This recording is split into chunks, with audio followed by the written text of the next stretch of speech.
Hello दोस्तों, good evening, Radhe Radhe. आप सभी का स्वागत है आपके अपने यूट्यूब चैनल प्रतिष्ठा हिंदी ज्ञानधारा में। तो दोस्तों, जैसे कि आप सभी जानते हैं, हमारी जो पिछली क्लास थी वो थी रीतिकाल की, और रीतिकाल हमने पूरा जो है कंप्लीट कर लिया है। और उसके बाद जो है हम लोगों को आधुनिक काल पे चलना था, लेकिन कल कुछ कारणवश जो है मेरी वीडियोस नहीं आ पाई। तो आज जो है हम लोग आधुनिक काल की शुरुआत करेंगे। आप सभी जो है चैनल पे बने रहिएगा। जितने भी लोग आज चैनल पे फर्स्ट टाइम जुड़े हैं वो पहले वीडियो को पूरा देखेंगे। अगर आपको वीडियो पसंद आती है, मेरा पढ़ाने का तरीका अच्छा लगता है, तो आप मेरे चैनल को सब्सक्राइब कीजिएगा, वीडियो को लाइक कीजिएगा और जितना ज़्यादा हो सके अपने दोस्तों में शेयर ज़रूर कीजिएगा।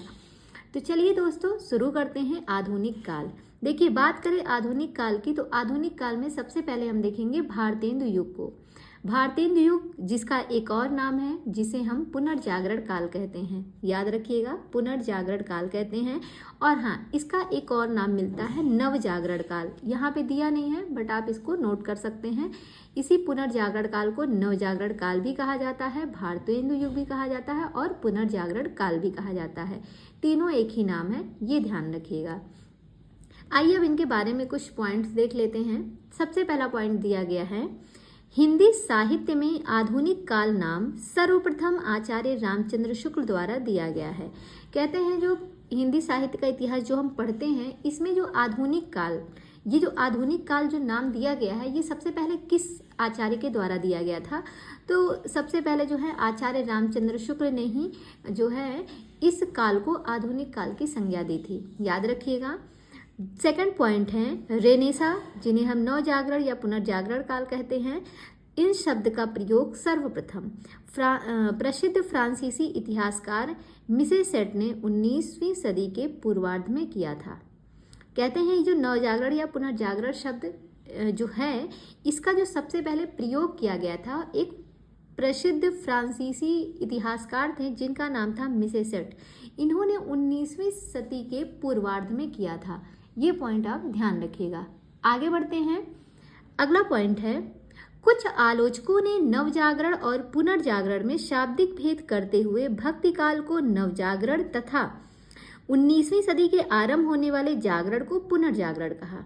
इस लाइन को आप समझने का प्रयास कीजिएगा। कहते हैं कि कुछ आलोचक ऐसे हैं जिन्होंने नवजागरण और पुनर्जागरण, जिसे हम अभी तक क्या समझते आ रहे हैं कि ये भारतेंदु युग है, इसी का नाम है, लेकिन आगे कह रहे हैं कि जो कुछ आलोचक ऐसे भी हैं जो नवजागरण और पुनर्जागरण इन दोनों में शाब्दिक भेद करते हुए बताया कि जो भक्ति काल है, भक्ति काल को नवजागरण काल इन्होंने कह दिया तथा 19वीं सदी से आरंभ होने वाले समय को इन्होंने पुनर्जागरण काल कहा। जैसा कि आप जानते हैं, आधुनिक युग की जो शुरुआत है वो 19वीं सदी में हुई थी। तो वही कहते हैं कि नवजागरण को कुछ आलोचकों ने भक्ति काल की संज्ञा दे दी, और नवजागरण और जो पुनर्जागरण है इसको जो है कह दिया कि 11वीं सदी से आरंभ होने वाला जो काल है उसको इन्होंने पुनर्जागरण काल कहा। ये कुछ आलोचकों के द्वारा ऐसा कहा गया, लेकिन अगर बात की जाए वैसे ऑल ओवर देखा जाए तो नवजागरण हो या पुनर्जागरण हो, ये सभी को भारतेंदु युग ही कहा जाता है। भारतेंदु युग का ही अन्य नाम है। ये लाइन आपको क्लियर हो गई होगी, नहीं हुई होगी तो एक बार दोबारा फिर से वीडियो को पॉज करके और फिर से जो है इसकी रिकॉर्डिंग को सुनिएगा तो आपको अच्छे से समझ में आएगा। आगे देखते हैं। नेक्स्ट पॉइंट है, डॉक्टर रामविलास शर्मा ने हिंदी नवजागरण के 2 हिस्से किए। आगे कहते हैं जो डॉक्टर रामविलास शर्मा जी हैं, इन्होंने क्या किया, इन्होंने हिंदी नवजागरण, वही नवजागरण जिसको कुछ लोगों ने भक्ति काल की संज्ञा दी, तो कहते हैं हिंदी नवजागरण के इन्होंने 2 हिस्से किए। सबसे पहला हिस्सा है लोक जागरण, जिसे कहते हैं भक्ति आंदोलन। जो लोक जागरण है उसे इन्होंने कहा भक्ति आंदोलन।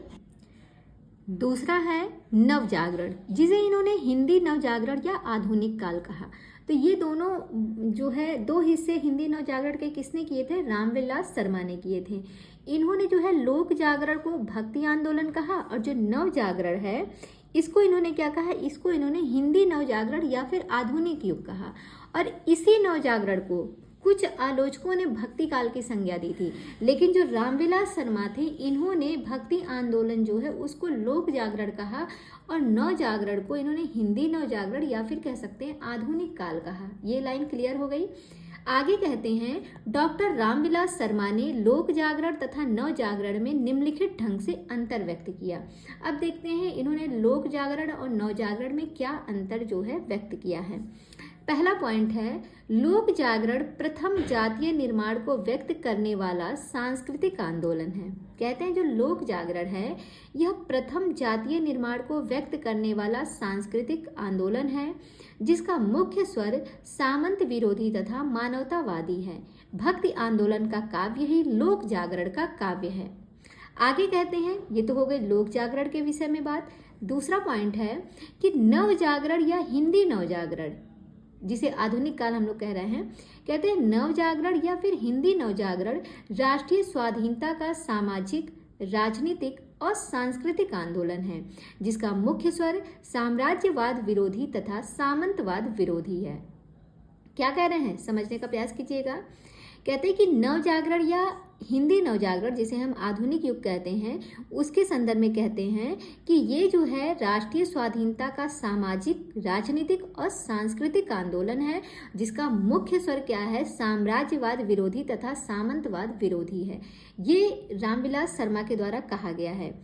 अगला पॉइंट है, डॉक्टर रामविलास शर्मा ने लिखा है। रामविलास शर्मा ने एक कथन दिया है, इस कथन को ध्यान से देखिएगा, इंपॉर्टेंट है कथन। सबसे पहले मैं बता देती हूँ, इंपॉर्टेंट है, जो महत्वपूर्ण है उनको मैं बोल देती हूँ, उसे आप जरूर टिक करिएगा और ध्यान में रखे रहिएगा। देखिएगा ये कथन क्या है, जो नव जागरण 1857 के स्वाधीनता संग्राम से आरंभ हुआ वह भारतेंद्र युग में और व्यापक बना। उसकी साम्राज्यवाद विरोधी, सामंतवाद विरोधी प्रवृत्तियां द्विवेदी युग में और पुष्ट हुई। फिर निराला के साहित्य में कलात्मक स्तर पर तथा उनकी विचारधारा में ये प्रवृत्तियां क्रांतिकारी रूप में व्यक्त हुई। इतना लंबा चौड़ा कथन किसके द्वारा कहा गया, रामविलास शर्मा जी के द्वारा कहा गया है।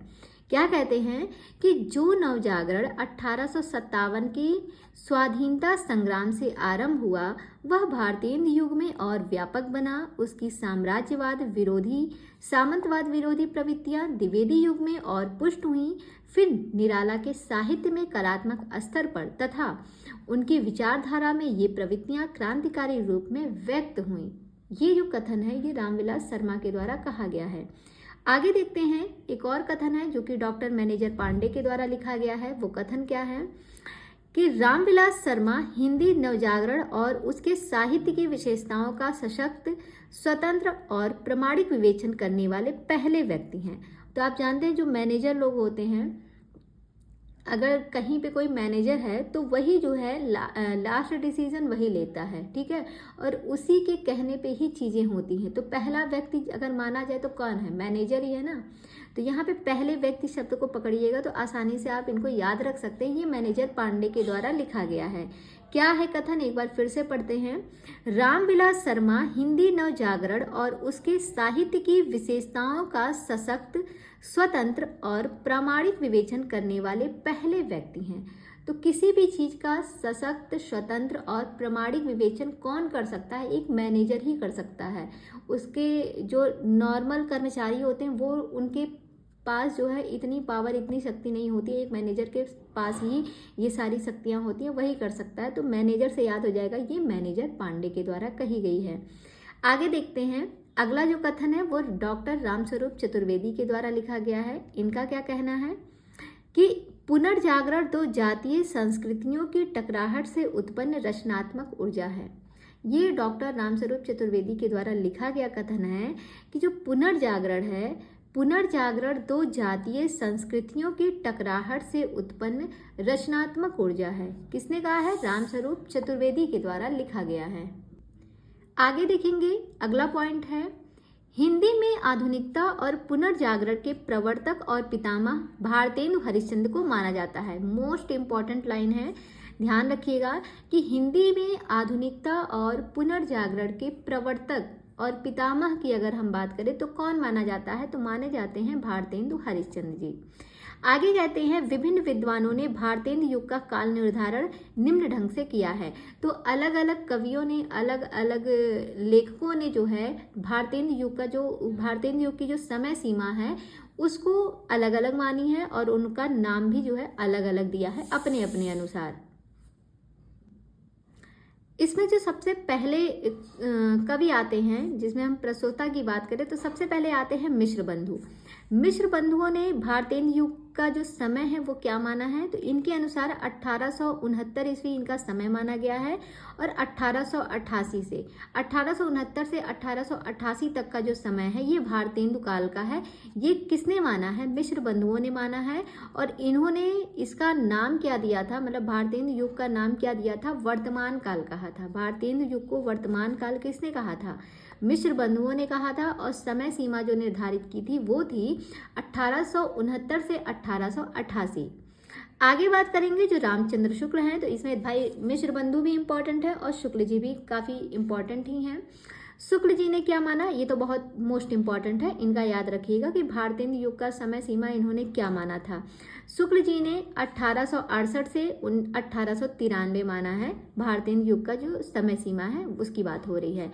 शुक्ल जी ने 1868 से 1893 माना है भारतेंदु युग की समय सीमा, और इसका नाम दिया था इन्होंने नई धारा प्रथम उत्थान। ये बहुत पूछा जाता है कि भारतेंदु युग का नाम जो है शुक्ल जी के द्वारा क्या दिया गया है, तो नई धारा प्रथम उत्थान कहा गया है। आगे बात करते हैं जो अगले प्रस्तोता हैं वो है रामकुमार वर्मा।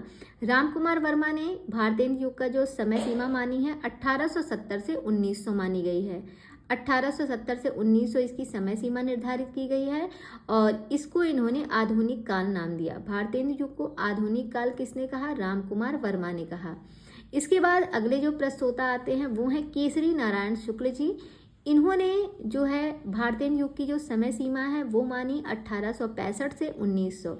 इनका भाई थोड़ा अलग ही है, एकदम डिफरेंट भी है और नाम भी सबसे अलग है। तो केसरी नारायण ने 1865 से 1900 माना भारतेंदु काल की समय सीमा। इसके बाद आते हैं रामविलास शर्मा जी, इंपॉर्टेंट है। रामविलास शर्मा ने, अभी आपने पढ़ा ना कि रामविलास शर्मा जो है आधुनिक युग को क्या नाम दिए हैं? इन्होंने नवजागरण दिया है, तो ये तो आपको याद हो गया होगा, अभी जस्ट ऊपर ही पढ़े थे हम लोग। और इन्होंने समय सीमा क्या मानी थी? तो 1857 से 1900 इन्होंने इसकी समय सीमा मानी थी। इसमें जो सबसे महत्वपूर्ण है वो है रामविलास शर्मा, रामचंद्र शुक्ल और मिश्र बंधु। इन तीनों को एकदम दिमाग में बिठाए रखिएगा।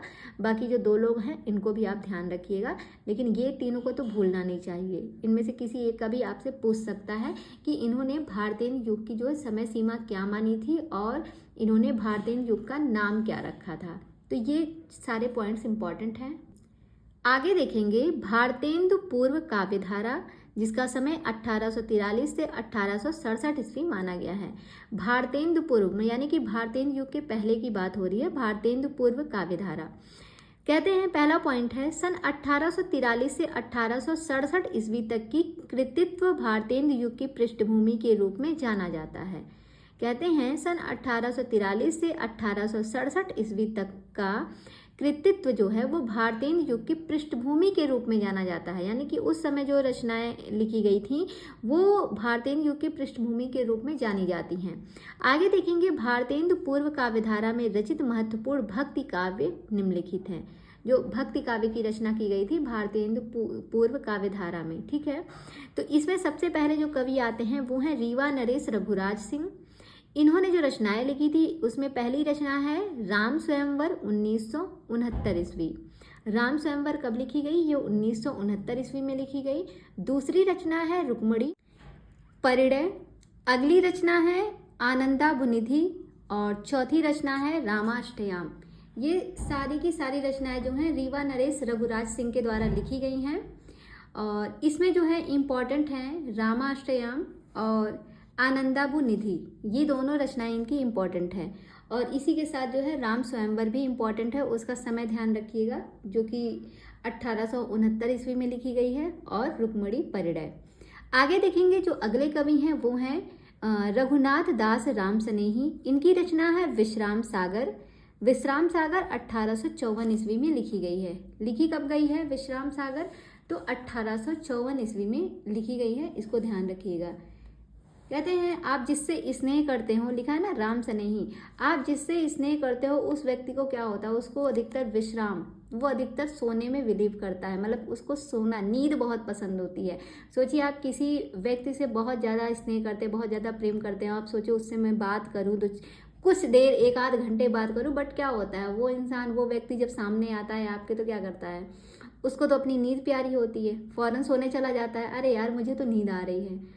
तो याद हो जाएगा ना, जिससे ऐसा होता होगा, अक्सर आप लोगों ने भी देखा होगा, तो आप उस चीज़ से कनेक्ट कर सकते हैं। विश्राम सागर किसकी ये रचना है?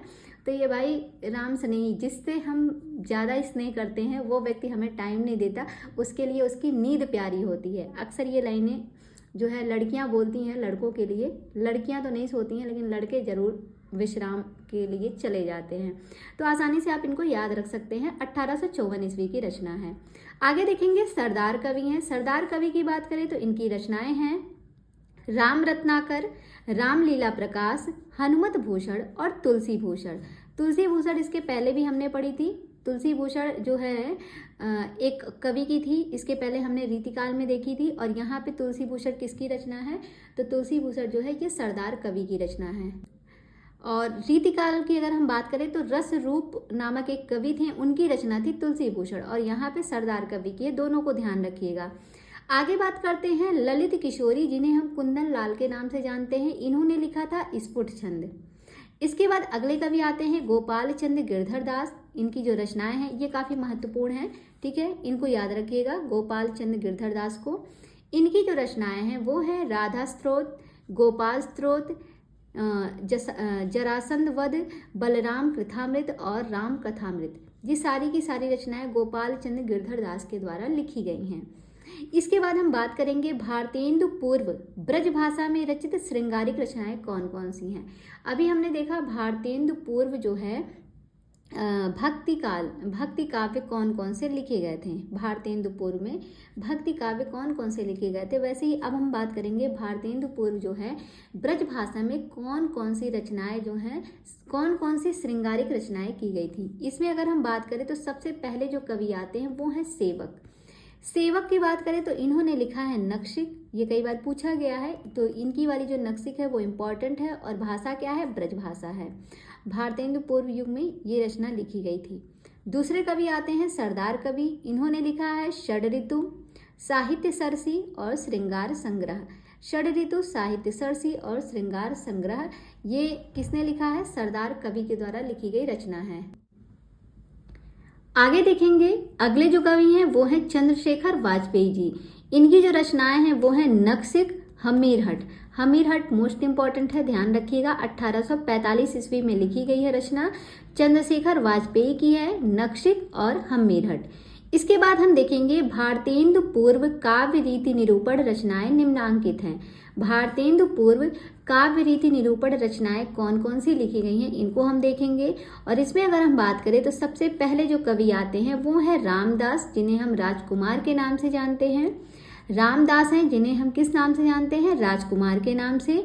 इनकी जो रचनाएं हैं वो हैं कवि कल्पद्रुम। कवि कल्पद्रुम 1844 ईस्वी में लिखी गई हैं। रामदास की रचना है कवि कल्पद्रुम, इंपॉर्टेंट है। कवि कुल कंठाभरण किसकी रचना है? दूल्हा की है। कवि कुल कल्पतरु, ये रचना किसकी है? तो ये चिंतामणि की है। और यहाँ पे है कवि कुल कल्पद्रुम, ये 1844 की है, रामदास के द्वारा लिखी गई है, ध्यान रखिएगा। अगले कवि है सेवक। सेवक की रचना है वाग्विलास, ये इंपॉर्टेंट है सेवक की ये वाली रचना, तो इसको भी आप जो है ध्यान रखिएगा। सेवक की है वाग्विलास। अगले कवि है गोपाल चंद गिरधर दास। इन्होंने लिखा है भारती भूषण और छंदोवर्णन। गिरधर दास की है भारती भूषण, हमने रीतिकाल में पढ़ा था गिरधर दास की भारती भूषण, और वही रचना यहाँ पे बात की जा रही है यहाँ पे भी। तो इन्होंने जो है रीति निरूपण ग्रंथों की बात हो रही है ना, तो भारतेंदु पूर्व जो रीति निरूपण ग्रंथ लिखे गए थे वो कौन कौन से थे? तो गिरधर दास ने लिखा था भारती भूषण और दूसरी रचना थी छंदोवर्णन। आगे बात करेंगे बैजनाथ द्विवेदी की। बैजनाथ द्विवेदी ने लिखा है सीता रामाभरण मंजरी, 1864 ईस्वी की है। राम रहस्य 1866। वृत्तनि दोष कदम्ब 1866। वामाविलास इंपॉर्टेंट है, 1866 की है।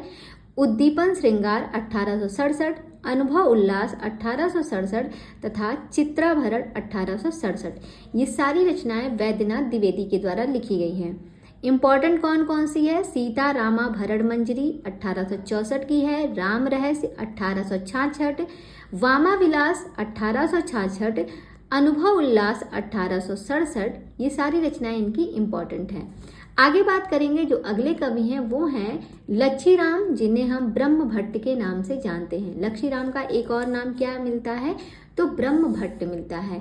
इनकी जो रचनाएं हैं वो हैं मान सिंहाष्टक, प्रताप रत्नाकर, प्रेम रत्नाकर, लक्ष्मीश्वर रत्नाकर, रावणेश्वर कल्पतरु और कमलानंद कल्पतरु। ये सारी रचनाएं किसके द्वारा लिखी गई हैं, तो लच्छीराम के द्वारा लिखी गई हैं, जिन्हें हम ब्रह्म भट्ट के नाम से भी जानते हैं। एक बार फिर से देख लीजिएगा, मान सिंहाष्टक इंपॉर्टेंट है, प्रताप रत्नाकर, प्रेम रत्नाकर, लक्ष्मीश्वर रत्नाकर, रावणेश्वर कल्पतरु और कमलानंद कल्पतरु। किसने लिखा है, लच्छीराम के द्वारा लिखी गई ये रचनाएं हैं। तो यहाँ पर हमने जो है भारतेंदु पूर्व जो भी रचनाएं की गई थी उनको हमने देखा है। आगे बात करेंगे भारतेंदु और उनका मंडल। जो भारतेंदु हरिश्चंद्र हैं उनको देखेंगे और उनके मंडल में कौन कौन से कवि आते हैं उनको देखेंगे। तो सबसे पहले हम बात करेंगे भारतेंदु हरिश्चंद्र का संक्षिप्त जीवन वृत्त। इनके समय की बात करें, इनका जन्म जो है, इनका जन्म 1850 ईस्वी में हुआ था और मृत्यु 1885 में हुई थी। इनका समय कई बार पूछा गया है, बहुत ही कम टाइम तक ये जिंदा थे और अपने कम टाइम तक इन्होंने काफ़ी उपलब्धि हासिल की और आज जो है इतिहास के पन्नों पे इनका नाम जो है अमर हो गया है। आप सभी लोग जानते हैं, तभी आज हम इनको पढ़ रहे हैं। इतने ही कम उम्र में इन्होंने, बताइए कितनी उपलब्धियां हासिल की, तभी तो आज इनको हम लोग याद कर रहे हैं, आज इनके बारे में पढ़ा जा रहा है ना। सोचिए, और हम लोग क्या कर रहे हैं, अभी तक हम लोग जॉब के चक्कर में पड़े हुए हैं, कुछ नहीं हो रहा है। पहले के टाइम में लोग कितना उन लोगों के पास ज्ञान रहता था। तो चलिए, इनका समय ध्यान रखिएगा, ये इंपॉर्टेंट है क्योंकि भारतेंदु हरिश्चंद्र भाई अपने आप में एक महत्वपूर्ण लेखक हैं, इसलिए इनका समय याद रखना जरूरी है। जन्म कब हुआ था, 1850 ईस्वी में, और इनकी जो मृत्यु थी वो 1885 में हुई थी। जन्म स्थान की बात करें, पैदा कहाँ हुए थे, तो काशी में ये पैदा हुए थे। पिता का नाम गोपाल चंद्र था। इनके गुरु के नाम की बात करें तो सितारे हिंद इनके गुरु थे। इनको जो उपाधि प्रदान की गई थी वो भारतेंदु की उपाधि थी और उपनाम इनका जो था वो रसा उपनाम था। रसा उपनाम से ये रचनाएं करते थे।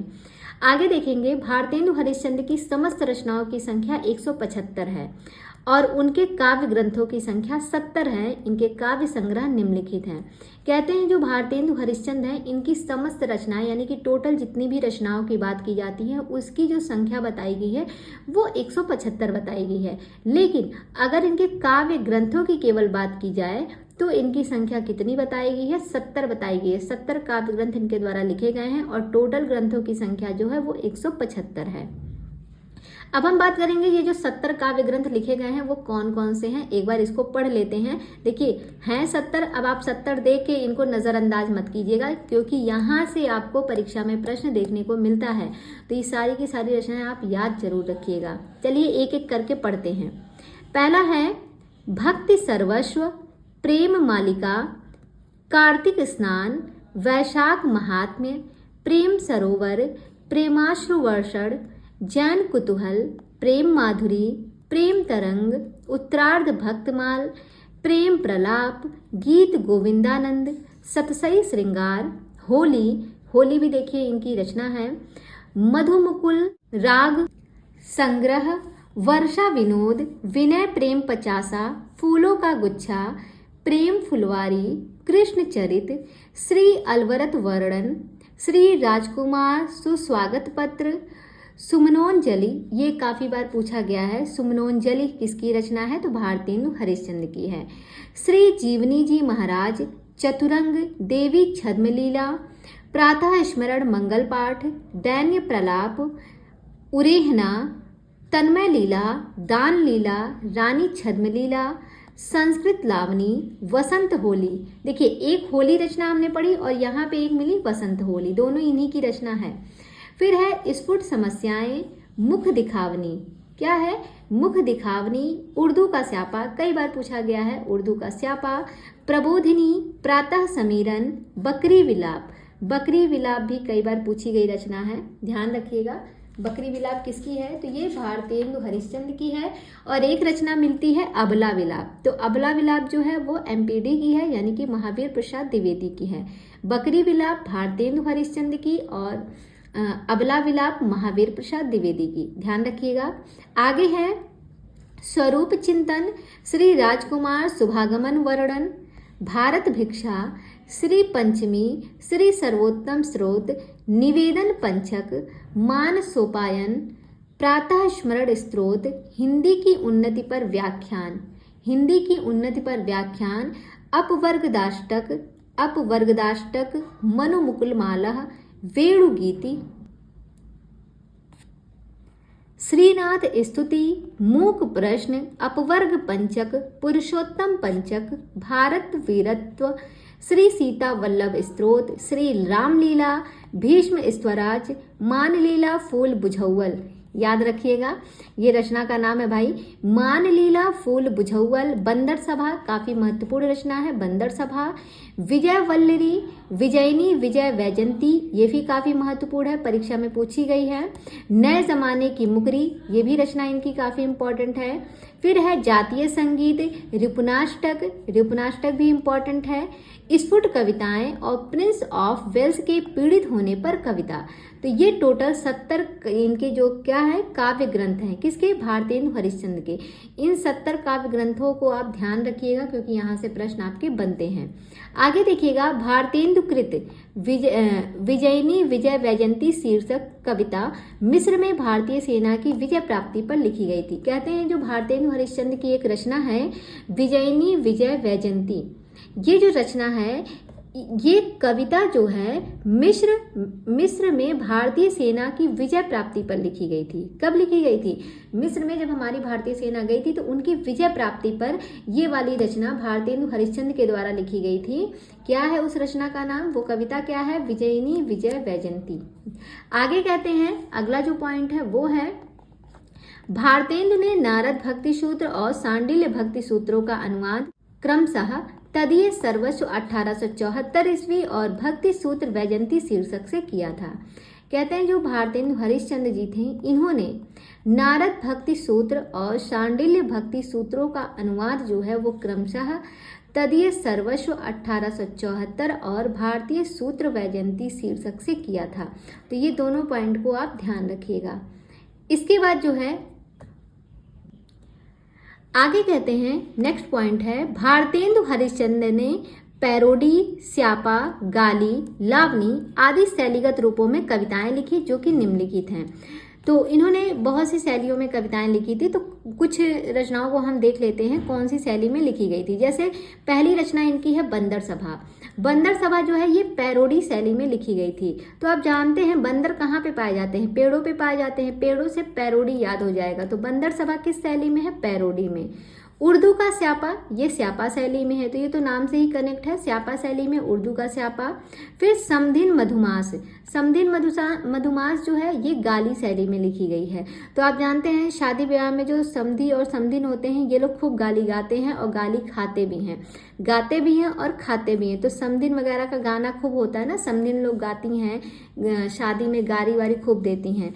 तो याद हो जाएगा समधिन मधुमास जो है वो किस शैली में है? गाली में है। फिर है नए जमाने की मुकरी, ये मुकरी शैली में लिखी गई है। नए जमाने की मुकरी मुकरी में है। प्रातः समीरन जो है ये पयार में है।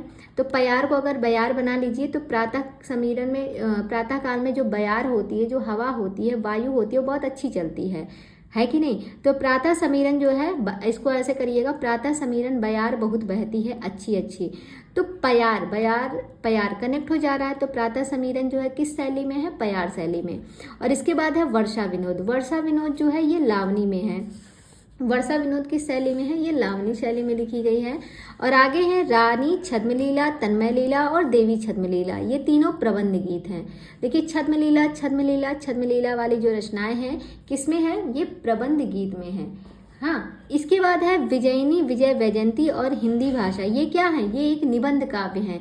विजयनी विजय वैजंती ये वही रचना है जिसमें जो है ये वही रचना है जब मिस्र में हमारी भारतीय सेना जो है विजय प्राप्ति की थी, तब जो है भारतेंदु हरिश्चंद्र के द्वारा ये रचना लिखी गई थी। तो इस चीज़ को ध्यान रखिएगा। आगे कहते हैं कि भारतेंदु हरिश्चंद्र ने फूलों का गुच्छा कविता खड़ी बोली में लिखी थी। तो जो फूलों का गुच्छा भारतेंदु हरिश्चंद्र की रचना है ये किस बोली में लिखी गई? प्रश्न इसका पूछा गया है कई बार। तो ये खड़ी बोली में लिखी गई है। कैसे याद रखेंगे? देखिए हमारे भारत में जब कोई किसी को प्रपोज करता है, एक तरीके से समझिएगा, जैसे कोई लड़का है किसी लड़की को प्रपोज कर रहा है तो वो फूल देता है। और जब फूल देता है तो उसको जो है घुटनों के बल बैठ के फूल देगा। और फिर कैसे बोलता है, खड़ी बोली में बोलता है ना, भोजपुरी में तो बोलेगा नहीं कि है तू हमसे प्यार करबू का, तू हमसे प्यार करेलू का, ऐसे तो बोलेगा नहीं, खड़ी बोली में बोलेगा ना, खड़ी बोली में बात करेगा। जब कोई किसी को प्रपोज करता है तो फूल देता है, गुलाब का फूल देगा, ठीक है। अब ये मत कह दीजिएगा गुड़हल का फूल देगा, याद करने के लिए बता रहे हैं। तो जब भी फूलों का पूरा गुच्छा देगा, समझ लीजिए कि रेड रोज़ दे रहा है, ठीक है, लाल गुलाब दे रहा है। और उससे कैसे बात करता है, खड़ी बोली में बात करता है, ताकि लड़की जो है उसकी तरफ आकर्षित हो जाए। तो याद हो जाएगा खड़ी बोली में। तो यानी कि फूलों का गुच्छा जो है, ये रचना किस भाषा में लिखी गई है, खड़ी बोली में लिखी गई है। और इसके बाद जो है हम लोग देखेंगे भारतेंदु मंडल के अन्य कवि कालक्रमानुसार कौन कौन से हैं। तो दोस्तों यहाँ तक हमने देख लिया है। भारतेंदु मंडल के जो और भी कवि लोग हैं उनकी क्लास जो है कल होगी। इसके आगे की क्लास को हम कल देखेंगे। अगर आपको ये सेशन पसंद आया है, क्लास अच्छी लगी है, तो प्लीज़ वीडियो को लाइक कीजिएगा और दोस्तों में अपने शेयर कीजिएगा। अगर चैनल को सब्सक्राइब नहीं किया है तो जाते जाते चैनल को सब्सक्राइब करना मत भूलिएगा। तो चलिए दोस्तों, कल इसके आगे की पार्ट को हम देखेंगे। तब तक के लिए बाय बाय, टेक केयर।